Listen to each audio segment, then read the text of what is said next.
Welcome to Herbie's Burgers in Clifton Park. What's up, Flock? How you doing?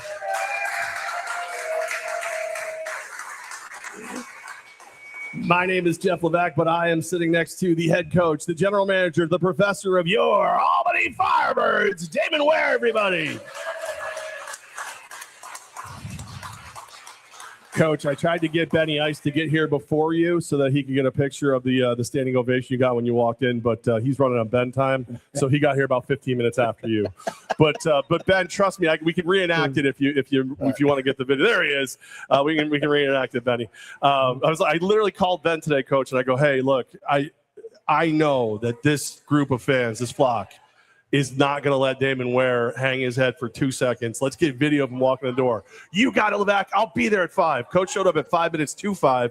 Ben showed up at 5:20. So Ben, good job. Ben's parents were here before Ben. So yeah, I almost gave his mom a camera, and just had her do it. Yeah, at least he's full with Herbie's Burgers. So yeah. All right, Benny is a food connoisseur. Yes, absolutely. Coach Ware, man, I know I speak for everybody here. Amazing season from you, the coaching staff, the players. Amazing season. This is my least favorite show of the year, even when we win, because it's kind of like, all right, let's just do a post-mortem on the season and then talk about next year, have a couple burgers and roll. Right. But this is obviously a little tougher. Let's talk about the Crown. Let's talk about Nashville. Let's recap Arena Crown 2. I don't know what else to ask. I mean, you're the professor for a reason. I'm just a TA. Just a great place for a championship game. If it wasn't going to be in Albany, Clarksville puts on a really good show. They had a lot of support. Was a sellout crowd. So the environment was very special. Their ownership did a great job of just getting everything ready for the game. Media day was great. Yeah, everything was class act. It would be no different if it was here. So that part of it was great. You want the home games because you want to have your routine. You want to wake up well rested, all those things. And so, it was hard. There were so many events. There was NCAA, general manager's event going on in Nashville. There were several other events going. So we didn't, there wasn't any easy way to fly all of us, coaches, players, everybody. So we decided to take the drive. Beautiful drive. But, that always takes a little bit out of you, to be on the road for 14, 15 hours. Well, anybody who hasn't seen you drive, I left the day before on a plane and you beat me there. So the Coach Ware time travels. Like it's the TARDIS when he starts driving. So within legal boundaries. Thank you. But we got there in good time. Got there, we got there a day early, obviously getting there Thursday night. Plenty of the flock and Benny and his family were there. So that was awesome. It was, there was already people there to greet us. So, got a little rest that night. Friday, we had the media event. Again, just owners had their meeting, which is great. There was a lot of, new ownership groups and current ownership groups that were there to think about just how we can better the business model and new teams coming into the league. So all that was great. Culminated with the awards banquet at the end of the night. That was a little disappointing that we weren't as represented as we were. But I kind of think that gave us a little chip on our shoulder for the next day. So the announcer sucked. The announcer was terrible. I think he was out to get Albany. I think the announcer told me at one point to kill him, but I can't remember. I did. I texted. So they had me MC the awards banquet, which is amazing to me. Like if I was Greg Pogue, who's a media guy down in Nashville, I wouldn't let me near a microphone in Nashville. And so as I'm emceeing, I'm keeping the same energy. And there's a point where I'm like the third Nashville guy. And I just text Coach, I'm like, kill me. Like the fly. Kill me. So got to game day, had a good, pregame meal. And then you start your process to get ready for the game. Came out, obviously we came out pretty flat. That's the trouble of being on the road. That's the trouble of being a little tired. That's the trouble of just, the culmination of, tough semifinal games. All those things kind of catch up to you at the end. And, So really, Nashville jumped all over us. I mean, it was, we started off with a deuce, which was awesome because, Bailey's kicking put pressure on Kaplan and it made him a different kicker. And that's what competition does, is competition breeds different things. And so, he's had an advantage, obviously, over us, over some of the kickers that we had here. And so he was just free kicking and freeless. And so, again, he was, like I said, just phenomenal games against us. And so I really think that set the tone, obviously, for the kicking game, kicking the first deuce. But then they jumped all over us. And, before, at the end of the quarter, we were down 23-2. So, obviously not the way that we wanted to start, but I knew we would battle back. I never panic and those type of things. Is we know what type of football team we have. We know the type of coaching staff we have. We know we're always going to be in a ball game. So coming to second quarter, obviously we had a great second quarter, battled back a little bit.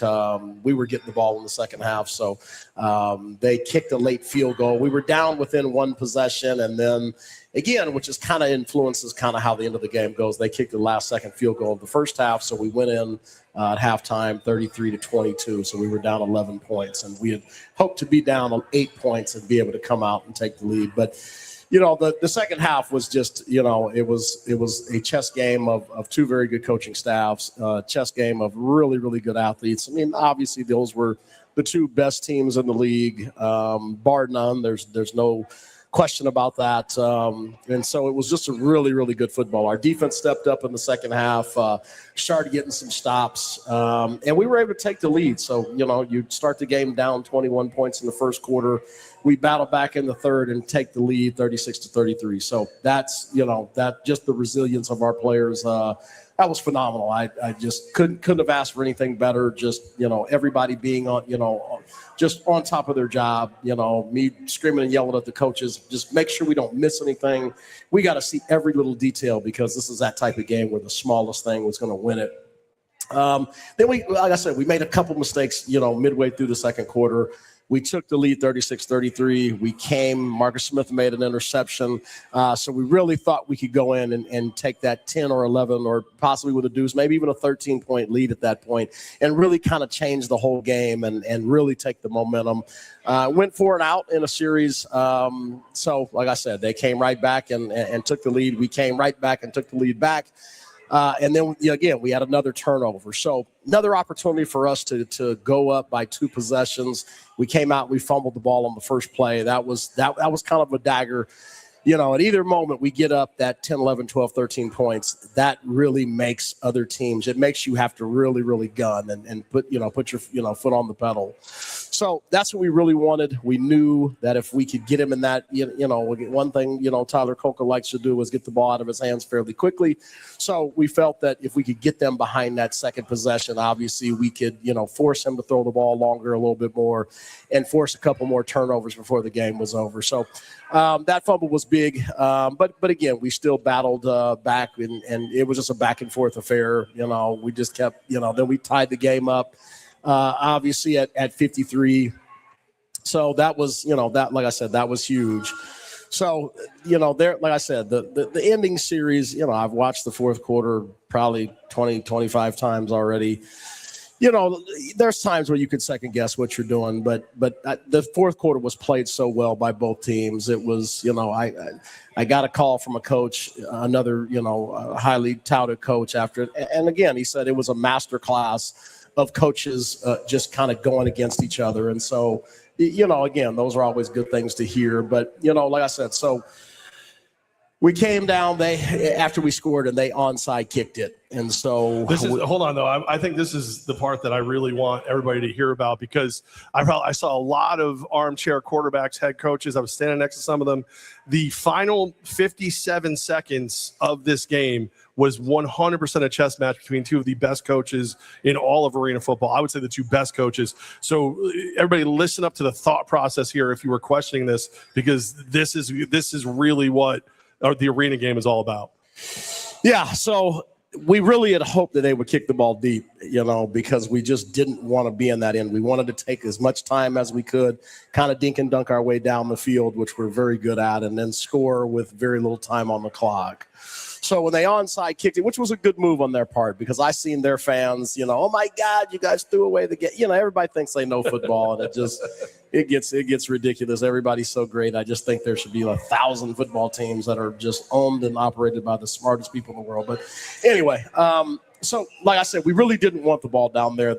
We were a little bit surprised that they did it, but we were ready for it. So we got the ball inside the 10. So for us, if we score quickly, so much can happen on special teams, even a kickoff. Maybe you kick the scoreboard, and then all of a sudden they're already starting at midfield. They have the best kicker in the league by a huge margin. That's been, absolutely perfect, again. Like I said, if we give them the ball with time left and something happens, again, they've got the best kick returner, this year in the league as well in Honeycutt. He returns and that's the area that we've struggled a little bit over the season. So all of those things got to play into these decisions. So we could score quickly and then give them 50 seconds and let them, because they're going to try to let us score. And so that's what you got to understand is they're trying to let us score because they want the time. We want to take all the time because we don't want there to be any time on the clock left, because there's too much that can happen. This game is you can score too easily. So both teams are playing at a high level, obviously, in the second half. And so we wanted to take the time down. So they are trying their hardest to get us into the end zone. How proud of former Firebird DJ Walden were you when you saw him ole and get away from Sam Castronova on the third down? It was a good play because, you can see on the film, Sam was ducked down getting ready to run him over, and he olayed, and he was trying to get him to dive in the end zone. Now, like I said, I do feel that he got in on that play, and their coaching staff was screaming, he's in. So I kind of thought he got in on that third down play, but it is what it is. We didn't care. We wanted to. So again, at that point, I say, hey, let the clock, go down to 2 seconds. We're going to take the last play of the game. We're always the best red zone team in the country, and so we put it on us to win it. And so the last play of the game is, we called an RPO where we can run it, we can pass it, and we got everything that we wanted.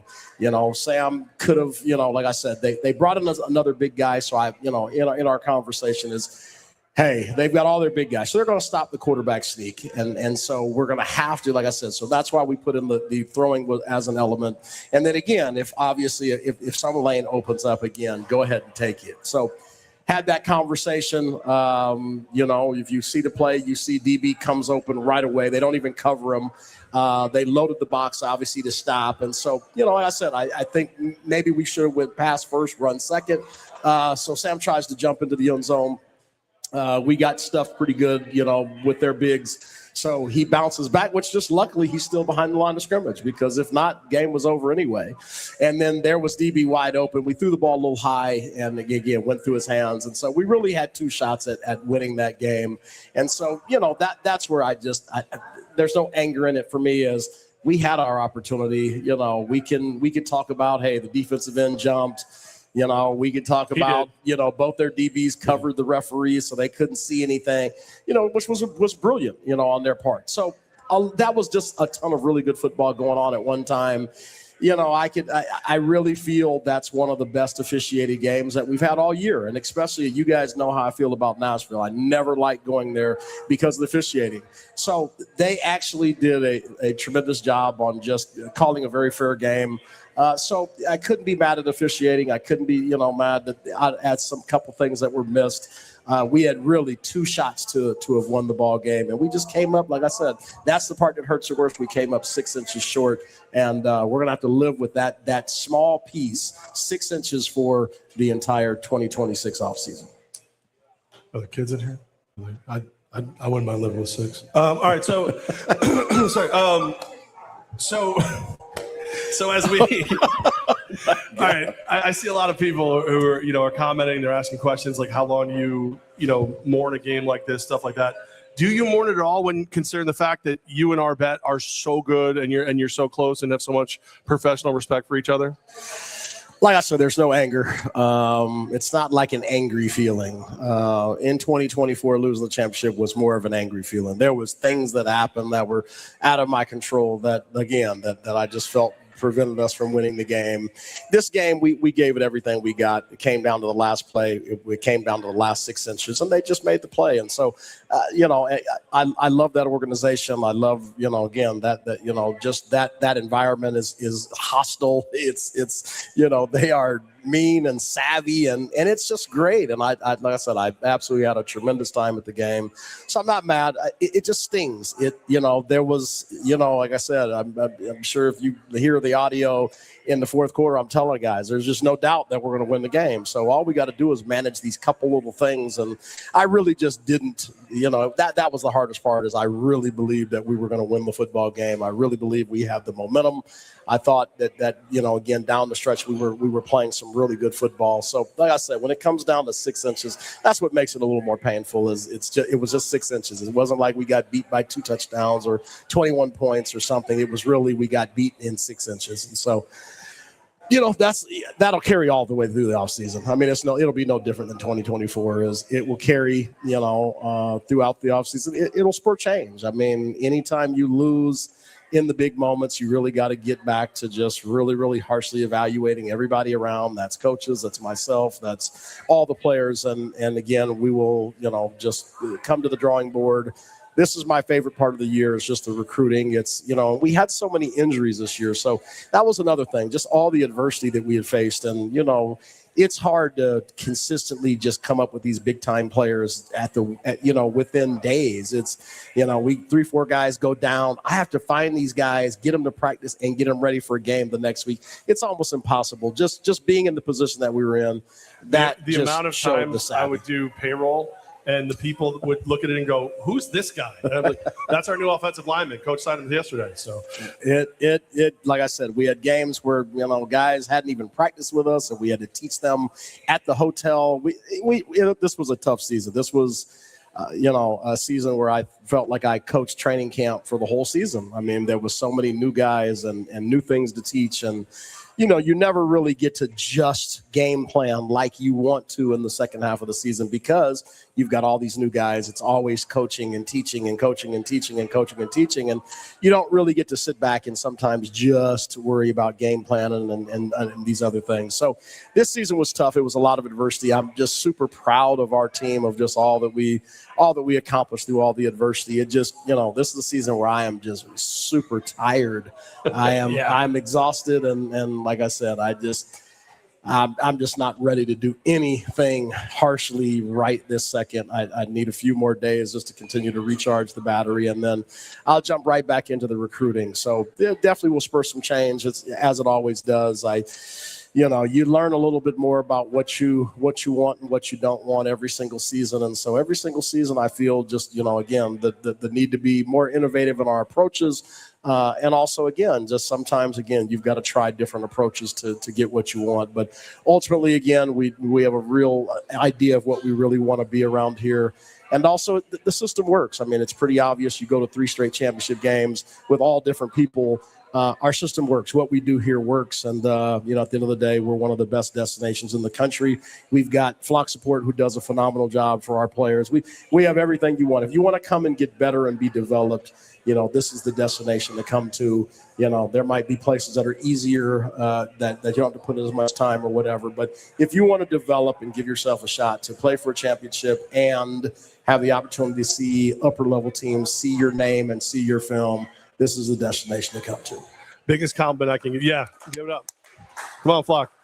Biggest compliment I can give you is I was up with the new owners from Austin, the Trapp family, Alberto from San Diego, Oceanside, and Miguel and all the Washington, all those guys. And they're all videoing the game, the Arena Crown, and they're sending it back to their people, and they're going, if we can't sell this game, if we can't make this work where we are, we don't belong. And so kudos to you and the product and to Coach Arbette and the Cats, two great teams, and that is what a championship game should be. Absolutely. It was from just the environment, the hostility of it, just the amount of show that went on, even the WWE wrestling, everything in that game was just well done from top to bottom. Just everything was first class. And so I said, I appreciate, everybody at the league level for just how much they put into this, our commissioner, our, director of operations and Gary, just everybody works so hard at this level and to make this product be what it is. And so, like I said, it's time for the off season. It's time to find some other really, really good ownership groups that want to, recreate that environment and just continue to build the business model and make it better and better. It really is a special game when you play it at a high level. And there's just really not one person that talked to me about the championship game that didn't say that is just one of the most incredible games we've ever seen in our life. And that's what it's all about. So that's AF1. That's what we do. I don't think there's any league that can match our high end, those two championship teams, could beat anybody in the country. And I don't think there's any doubt about that. So super excited for the league, but just like I said, it's going to sting a little bit. We really came down to 6 inches and 2 seconds, and we came up a little bit short. We're live at Herbie's Burgers here in Clifton Park with Flock support. The Flock is in the house, Flock University, and Coach, let's talk about 2027 because you can say you're going to rest, but we both know that's going to be probably until you get to the parking lot. So what can we expect? What do you expect as we turn the page from the 2026 season and prepare for the 2027 season? I mean, expect us to be back in the championship game. I don't think there's any doubting in that part of it. We've built something very special here. Like I said, from the ownership down to our interns, everybody here loves this brand. They love what we do, and that, like I said, in that kind of environment, that makes it real easy to come to work when everybody's just dialed in to being the greatest. And that's, whether that's game day operation, whether that's football, whether that's ownership, whether that's whatever, being a standard of elite, whatever it is, we're also dialed in. And so, like I said, definitely going to, it'll take me about 2 weeks to go through all the games, all the players, all the grading sheets, everything, my notes, everything, just to kind of go over every single player. And, like I said, in times of this year when we went through so much personnel, there's a lot to go through. And, again, I would imagine that there's a lot to be desired. And so, like I said, we'll go through everything.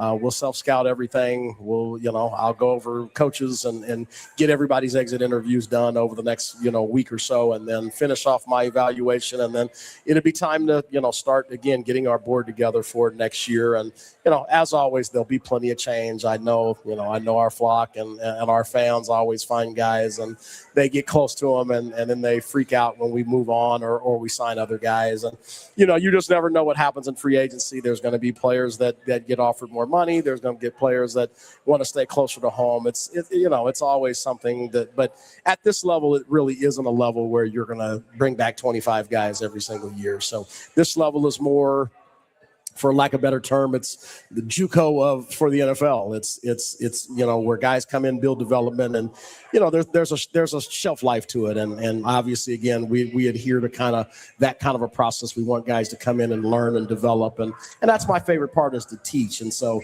if I had the same 25 guys 5 years in a row, it probably wouldn't be as fun for me. Because like I said, it would be a lot less coaching. It'd be a lot, it would be a lot simpler, and I just don't like simple. So at the end of the day, we'll figure out, I'll have an all-star game to go to. We'll have a ton of stuff in the off season to go and comb through the whole entire country to find great kids with great character to come back to the Capital Region in 2027. Alan said we had more kickers than the Rockettes this season. It's true, and like I said, that I said that in one of my interviews, is I have an answer for everything. I mean, you ask me about anything, I have an answer for it. This year's kicking, I had no answer. I chose people that all have performed at a high level before they came here, and once they came here, things just didn't go. And I think part of it's just the pressure of being here. It's our standard is so high, our expectations are so high, and like I said, I've heard from some new kids where they're like, like I said, I always feel I'm real easy to come and talk to and come and discuss things with. But, I was told a little bit more this year, you're a little scarier to talk to because you're so serious. And And maybe that's it. Like I said, maybe the pressure and my expectations are just so high that maybe somebody coming in from the outside, it's tough to handle. So it was a weird year. We went through a bunch of kickers that were really good before they got here and just faltered when they got here under the big lights. And, we got to figure out what that is. But, like I said, I really want Bailey Hale, who came in those last couple of games. I already told him, hey, I want you back. Go and get your law practice going and be here next year to kick, and I think he was excited to do that. So we like I said, it's this year more than a lot of years. The kicking game was really, really important, and there's the ebbs and flows of every year. It's always a little different, but this year was a year that exposed kickers, and so like I said, we've got to make sure that we're evaluating really good kickers, and we've got that in place as well. Yeah, I mean, I got to talk to Bailey after the game, and he's like, dude, already talking to Ware. We're going to figure it out. So that's really cool to hear. And, top to bottom, you mentioned having, the chance to coach these guys and to teach new guys and all those things. Like, that is kind of the dream for you. Like, are you going to go back to the list you had before, or are you building a whole new list when you look into 2027? I mean, the list, it'll obviously have some people from, the last 2 years on the list. But, again, I really go out. I think this game is more of a young man's game than an older man's game. Back in the day, and every generation and every, different aspect of it changes from time to time. And so, again, it used to be a lot older guys' game, and you pick these, these older guys that knew the game. But I think right now in the current game, there's a blend. And so, I'm always identifying the young guys. We really brought in some superb young kids this year. And like I said, we'll evaluate them, very, very well. And, but some of these young kids, I already know that will probably be asked to be back. But we'll go through the process over the next couple of weeks and get all that stuff done, get everybody graded out. And then we'll start, letting the guys know that we want back but we'll send out contracts. So, a lot to be had, but there'll always be some change, and rightfully so. This level is not really for guys to play 5, 6, 7, 8 years. It's really for guys to play 2, 3 years. So I do want to point out one more time to anybody who's watching who has been messaging me or the website. The only person who can recruit you or sign you to the team is Damon Ware. You'd be amazed how many people have written, how do I try out for the team? Well, first of all, you wait till next year. Second of all, you talk to this guy. Don't just talk to the website. The number one rule is me want play for you. Ain't getting you in the door. I said, there's a lot of things, and, I've said this in years past. If you want to, us to consider you, it's no different than if you came here and applied at Herbie's Burgers. You're going to come in, you're going to bring your resume, you're going to fill out an application, you're going to show your relevant proof, and then you're going to go through the interview process. So I never understand why people think it's not the same process because it's sports. It's still a job. I'm still your employer. So yes, I want your resume, bio. I want that. I want, film clips. So I want to highlight film first. If I like what I see or I have more questions, I'll call you back for more. So you have to have all these things ready. If I call you and ask, hey, I want a couple full game films from your college or a couple full game films from whatever, the last team you played for, if you can't produce it for me, there's just too many guys out there. I will just continue to move on to the next guy. And then again, when we actually communicate, whether that be by social media, by text, by whatever, you got to stop with the, what's up, bro? Like, or that weird stuff. Like, I will never, ever call you back if you write me like that. Like, that is not the way you talk to your boss. If you walked in here to Herbie's Burgers, you wouldn't go to Dan and be like, what's up, buddy? That's not how you would. Then he would say, you're leaving. Right. You're not getting the job. So talk to coaches with respect. If you talk to any of, again, my recruiting guys, if you talk to any coach on my staff, don't do the what's up buddies, all that. It's professional. So it should be, hello, coach so-and-so. So just make sure it's professional. This is a job. This is you are paid to do a job. So make sure that you present the best of yourself, because I move on from a lot of guys just by the way they present themselves. So film clips, resumes, and then we will start the interview process. And our interview process takes time. And so it'll take 4, 5, 6 phone calls, and then ultimately we'll have at least one Zoom call where we'll ask you a whole bunch of questions. I'm a psychology guy, so like I said, it's a process. So if you don't want to go through a process, you don't want to answer a bunch of questions, you don't want to talk about relevant things, then I'm not the guy to come to. And if you don't want to work hard, don't call me. And so it really is that simple. We will work harder than anybody in the country. And so if you're not a hard worker or you don't want to be in a professional, structured environment, this just isn't the place for you. I'll move on real quick. Can't win the job in the first call, but you can lose it. Absolutely. Special Delivery Mike said he didn't know that Father Flocker owned pants. So I didn't either. Maybe he's here for a job interview. It could be a thing. I don't know how much we can talk about or how much either one of us even really knows. I know you probably know more than I do. A lot of people are asking about expansion, teams closer to us. Have you heard anything you can share about any other teams that might be joining the AF1? You know me, I let the league talk about it before I do. There was some really good owners and ownership groups that were down there in Nashville that were part of the meetings. And so I let the league, go through their vetting process. And, the thing about any business, I don't care what business you are, is every year you just want to get better. And so I know, like I said, just any little bad things that happen, you want to, come back the next year and fix those things. And I know our league is working really, really hard to just make the business model be the best in the country, to make sure that we've got great ownership groups that are going to do all the things necessary to have a professional product. Here's some second guessing for you. Why not give the ball to Zacher on that final play? That's a good conversation, but, you got to remember Zacher is a converted offensive lineman. I love Zacher to death. He's my guy. I, text with him I think yesterday. He's not used to carrying the ball in those harsher moments. And again, they're going to, like I said, they're going to run pinch. They're going to scrape off the edge. They're going to bottle up the inside. Really nothing inside was really going to be there. And if it was going to be late, and it was going to be something where a horribly athletic play was going to have to be made. Something that Sam obviously has done many times over the years. But, I really think the play was to throw the ball first and run it second. And I think we would have got what we wanted out of it. But like I said, these are all tremendous players. They got to make the plays. I can draw up all the things. Ultimately, they have to be the ones to execute it. So, like I said, we it just is what it is. We didn't get those final 6 inches, and we come back a little heartbroken. I see this one here. When does next year's schedule come out? That's from Jen. I heard the goal for next year's schedule is during October to be unveiled. That's the goal. So we could be hopeful that be the case.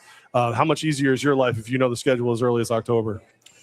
I mean, you love it. It's and it's just good for organizations in general. Selling season tickets, planning travel, just the whole nine. It's so much easier. The earlier you get it out, the better it can be. And then, again, at the end of the day, you want your teams to have something to sell, and you can't really sell anything without a schedule. So the quicker you can get those things out, the better it is for every organization around the country.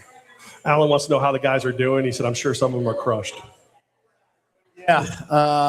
Like I said, I don't think it's hard to imagine just you come down to 6 inches and don't get it done. A season with all the ups and downs, all the adversity, all the, injuries and everything that we went through. It came down to 6 inches. I'm just so proud of the guys. Like I said, they battled. They could have folded up at 21 points down, but they battled. They worked, tremendously hard to get themselves in a position. And like I said, we just made a couple mistakes in the second half. That's normally not like us, but that's part of it. Those big moments, you have to be the team that makes the fewest mistakes. And, like I said, we had a couple key mistakes at just real unopportune times. I agree with Triple McGee here. Coming back from that deficit was awesome either way. Yeah, like I said, super proud of the guys. Like I said, in a big moment with that much letdown in just one quarter, it's easy to fall apart. And our guys never wavered, not 1 second. We battled our way through it. Like I said, we were down, like just score the next drive and just see how you feel after that. And that's what we did. We came right down and scored after that. And it sparked, again, our offense and again, it sparked our defense as well. So everything, like I said, was very well done. It was a great chess match between two great organizations. And like I said, it's always harder to lose to somebody that I respect. It's, like I said, I just love our bet. I think he's a wonderful human being. He's a wonderful coach. So losing to him is just, it makes it harder because I want to be mad, but I really just can't be. And so, like I said, I respect him. I'm glad he's enjoying the moment. And like I said, we beat them last year. Again, from a league standpoint, was it good that they beat us? I'm sure at the league level, it's probably like that. But for us, it's just heartbreaking. We got to live with that for 6 months. And so we've got to get better and figure out, our shortcomings and, change out a few players and possibly coaches. And like I said, we got to get better. It's a constant battle of just getting better. And that's just every year, this is the same process. So get after that, probably in about a week or so, I'll be, right back in it full time, rolling with recruiting. And we're going to bring another wonderful football team and we're going to compete for a championship in 2027. Love it. We're live here at Herbie's Burgers in Clifton Park and seeing Lou from Cagino's. Great job this year. Hopefully Cagino's can be part of the family again next year. Lou, that's up to you. No one's ever going to kick you out, man. I mean, come on. We love you, Louie. Lou's always does such a tremendous job and just, again, feeding the players and post-game meal and just being a part of it, hosting shows. Like, Lou, if you want to be around, you'll be one of our first calls. Yeah, like seriously, you think you're getting away from us? What are you, out of your mind? You're stuck with us, Louie, just like Herbie's is now. Yep, where's that at? Yep, we ain't going nowhere. See, we got Travion Mosby is watching. How you doing, Travion? We appreciate everything you did this season. Always good. Listen, it's time for questions from the flock, and I see a lot of them are in here, but there's a lot of flock here at Herbie's Burgers. So if anybody here has a question that they'd like to ask Coach, you always have a question. I should have just pointed to you first. Come on up so I can hear you, because otherwise I won't be able to. But yeah, we're at questions from the flock here at Herbie's Burgers. 2 questions. Don't get greedy.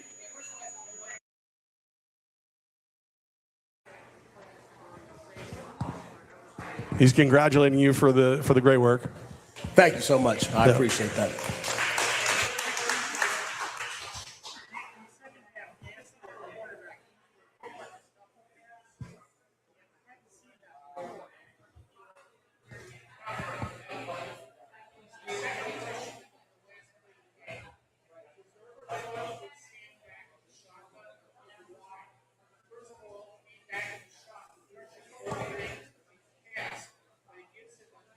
He's breaking down film. Hold on.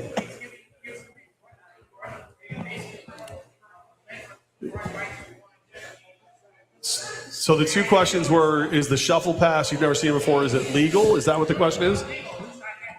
It's different. It's their basketball pass. So they have this little ugly, Josh and I laugh about it all the time. We talk to his brother and laugh, and that's the ugliest pass in football. So not something that we would use, but again, everybody has their own style.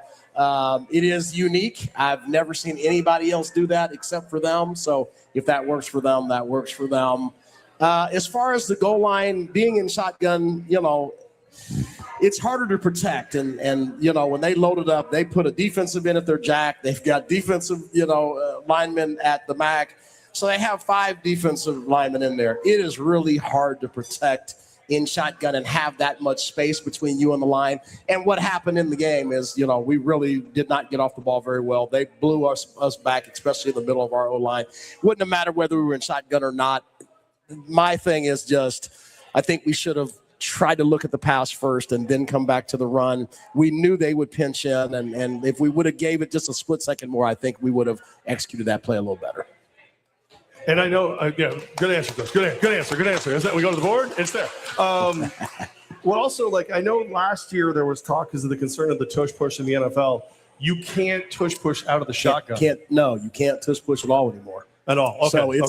So it's a penalty. So and we've been called on it before this year. So you can, and that's, like I said, that alters that play. Yeah, if we would just quarterback sneak, and I would have Zachary just pick him up and throw him over the line, and we get 6 inches, but you can't even do that anymore. So that's probably one of those plays. And I get it. It's the same in the NFL. The tush push, the way the Eagles have done it, it's almost hard to stop. You're almost guaranteed a couple yards. So I did wish that we could tush push because I know we would have probably been successful at that point. Was there a point where you just wanted to point to the rafters and yell choo choo? Have them come down and handle business? Yeah. Every time we get down there in those tight spaces, choo choo all the way. That's right. So many jokes, but it's a family place here at Herbie's. Any more questions here from the flock inside Herbie's in Clifton Park? Beautiful place, great food. Father Flocker, what's going on? Hello, why are you all dressed up? What's going on? Is he applying for a job here? Right. Father Flocker, catch him I've at never Herbie's. seen you. He got some crazy shorts on. He's not even a hat on. His hair's dry. Right. What? We got Your some wife gel let in you your out of hair? the house like that? Hairspray? You had your own view. Okay, that makes sense. All right. Oh, he's Transfinder. Don't worry, he's still yours. He wants to make sure. Did you write down your question? No. Okay. Are we gonna have wrestlers at our games? That was cool. I thought that was great. Right, that was cool.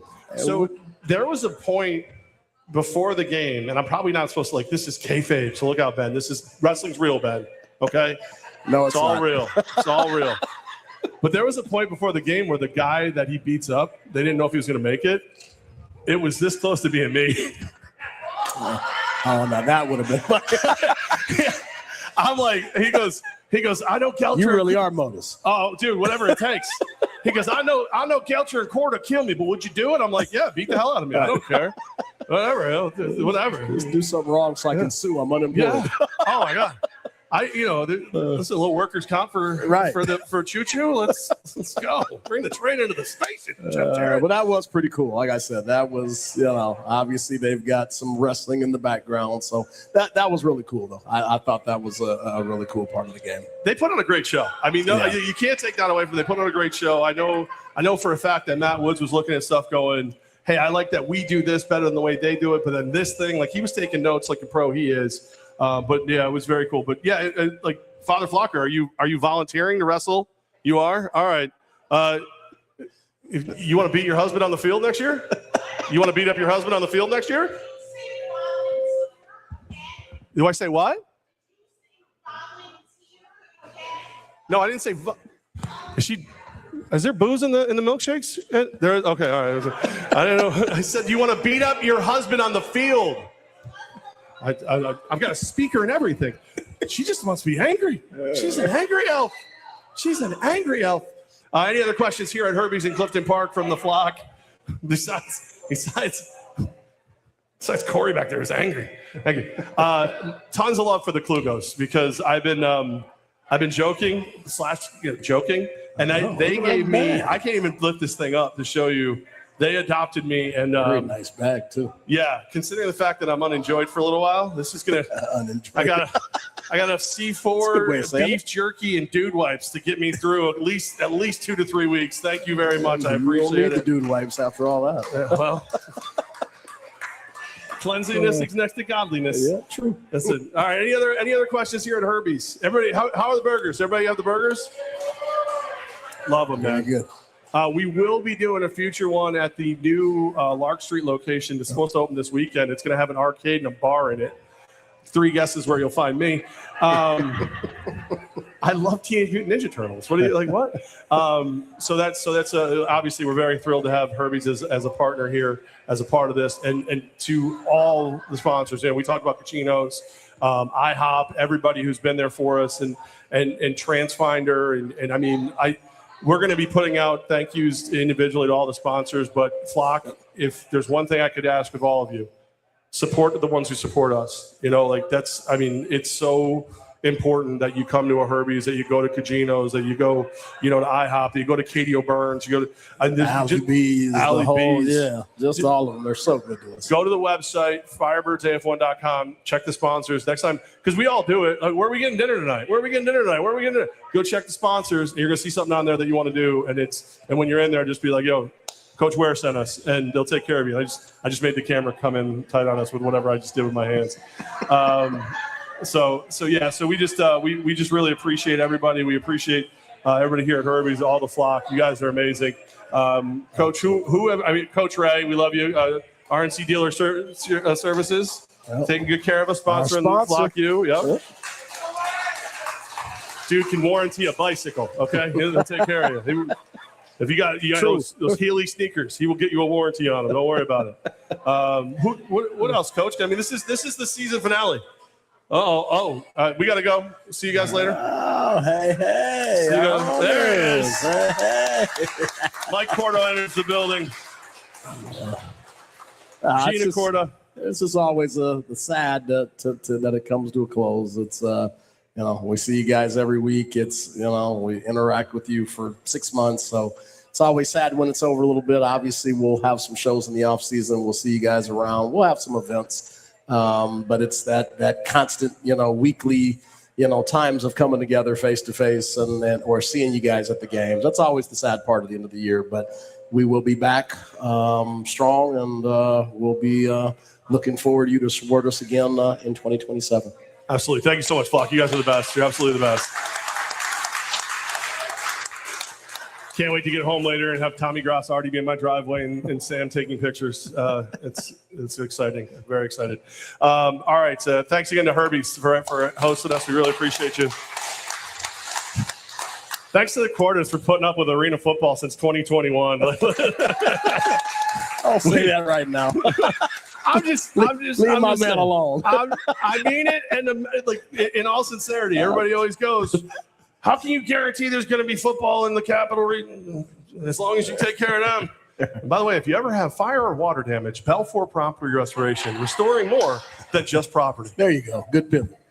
Let's talk about vacation or something. Yeah. What are you gonna do? Are you gonna get out? Me? I'm gonna try to do something at least for a weekend. Like I said, it's you just never know. You want to come to Disney with me? I'm going in 12 days. Probably not ready that soon, but yeah. We're getting special shirts made. What's your favorite character?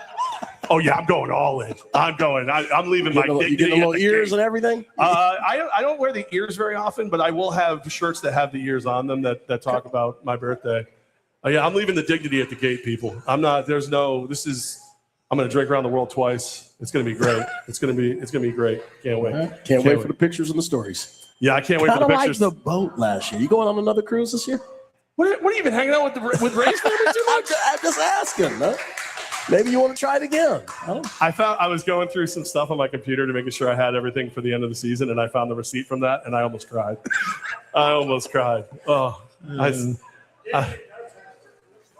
what's that? I'm not going to go on a cruise, Mike.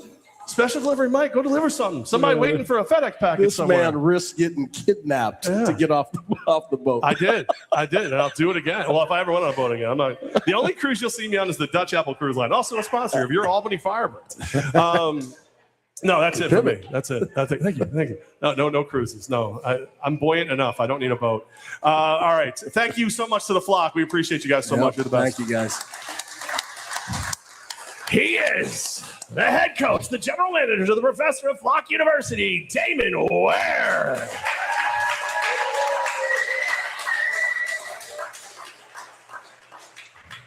Thank you to the Klugos one more time. My name is Jeff Levack. I am MOATOS. Hey. Smattering. I'll take it. Going into the offseason on a positive. Yeah, I'll take it. Going to the offseason with a duffel bag full of goodies. Right. I'm out of here. And for all of you that didn't go to my Venmo yet, oh, sorry. All right. Thank you so much, everybody. We can't end a single class without those two simple words. 1, 2, 3. Flock you.